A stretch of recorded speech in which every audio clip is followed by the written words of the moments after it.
Olá, bora começar!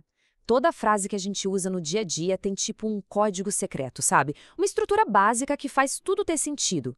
Hoje a gente vai decifrar esse código olhando bem de perto para suas duas partes mais importantes. E aí, qual será o segredo por trás de cada frase? A resposta, olha só, está em duas peças-chave que se encaixam perfeitamente. E entender como elas funcionam é o pulo do gato para dominar a estrutura da nossa língua. Mas antes de começar, um ponto rápido. A gente não está falando de análise morfológica, aquela que classifica as palavras sozinha, sabe? Se é substantivo, verbo, não é isso. O nosso foco aqui é análise sintática, ou seja, qual é a função que cada palavra tem dentro da grande orquestra que é a frase. Vamos mergulhar então na primeira parte desse código, o sujeito. É bom pensar nele como protagonista da história, a figura central sobre quem a frase está falando. De um jeito bem simples, o sujeito é quem ou o que faz a ação que o verbo descreve. Para achar o sujeito, tem uma pergunta mágica que nunca falha: quem ou o que? É só perguntar isso antes do verbo. E dentro do sujeito, tem uma palavra que é o coração de tudo: o núcleo. É a alma do sujeito, geralmente um substantivo. É essa palavrinha que carrega o significado principal. O primeiro tipo é o mais direto que tem, o sujeito simples. Ele tem um único núcleo. Por exemplo, na frase "o menino estava nervoso", a gente pergunta quem estava nervoso? O menino. A palavra principal, o núcleo, é menino. Pronto. O núcleo, sujeito simples. E isso já leva a gente para uma comparação bem clara. De um lado, um núcleo menino, sujeito simples. Do outro lado, a gente tem os meninos e as meninas. Quem estava nervoso? Os dois. Então, temos dois núcleos, meninos e meninas. Com dois ou mais núcleos, a gente classifica como sujeito composto. Fácil, né? Certo. Agora a coisa fica um pouco mais misteriosa. É que nem todo protagonista gosta de aparecer no palco. Vamos conhecer agora os sujeitos que agem nos bastidores, os famosos sujeitos invisíveis. Primeiro, o sujeito oculto. Ele não está escrito ali na frase, mas ele deixa uma pista muito clara. A gente consegue saber quem ele é só pela terminação do verbo. É quase um trabalho de detetive mesmo.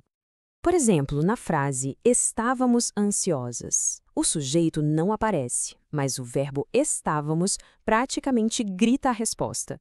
Quem estávamos só pode ser nós. O verbo entrega o sujeito de bandeja. O próximo da lista é o sujeito indeterminado. Aqui, a história muda um pouco. A gente sabe que alguém fez a ação, mas é impossível saber quem foi, ou simplesmente não importa dizer. Na hora de escrever, isso é uma ferramenta e tanto. Às vezes para generalizar alguma coisa, ou até para não apontar o dedo para ninguém. Olha só esse exemplo. Fizeram uma festa para o professor. A festa rolou, alguém organizou, mas quem exatamente? Os alunos? A coordenação? A gente não sabe. O verbo na terceira pessoa do plural, fizeram, deixa esse agente no mistério. E para fechar essa parte, o caso mais radical de todos, o sujeito inexistente. Isso cria o que a gente chama de oração sem sujeito.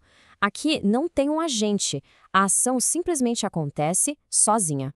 Isso acontece basicamente em três situações: com verbos de fenômenos da natureza, tipo choveu; com o verbo fazer falando de tempo ou clima, como em faz frio; e com o verbo haver com sentido de existir, tipo há muitos carros. Nesses casos, a ação não tem um autor. Beleza, deciframos o sujeito. Agora vamos para a segunda metade do nosso código, o predicado. Se o sujeito é o nosso protagonista, o predicado é tudo o resto. É tudo que se fala sobre o sujeito. É a ação, a história, o contexto todo. Para descobrir o tipo de predicado, tem uma pergunta-chave, uma espécie de chave mestra. A gente precisa olhar para o verbo e se perguntar: ele está indicando uma ação ou ele está servindo só como uma ponte, um verbo de ligação entre o sujeito e uma característica dele? Vamos pelo primeiro caminho? A resposta foi sim, é um verbo de ligação, tipo ser ou estar. E além disso, tem ali uma característica sendo dada para o sujeito. Então, o resultado é um predicado nominal. Olha esse exemplo. Pedro está doente. O verbo estar só serve para ligar Pedro à característica doente. A informação mais importante não é o estar, e sim a qualidade, o estado. Por isso, o núcleo aqui é a própria característica. Agora vamos para o segundo caminho. E se o verbo for de ação? E se não tiver nenhuma característica junto? Bom, nesse caso, a ação em si é a grande estrela da frase. Aí temos um predicado verbal. É só ver a frase Pedro saiu. O predicado é saiu. A informação central é a ação de sair. Simples, direto e reto. Aqui, o núcleo, a palavra mais importante do predicado, é o próprio verbo. Mas e se a gente juntar o melhor dos dois mundos? E se o verbo for de ação, mas ao mesmo tempo a gente tiver uma característica ali sendo atribuída ao sujeito? Essa mistura nos dá o terceiro tipo, o predicado verbo nominal.